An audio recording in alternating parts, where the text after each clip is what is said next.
Continúa la tensión en Venezuela, donde la Organización de Estados Americanos ha dicho que hay violación a los derechos humanos.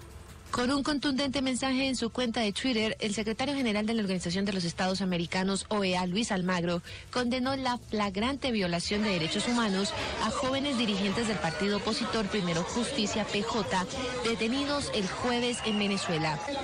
Junto a su mensaje, Almagro citó otro del partido Primero Justicia, que denuncia que con tortura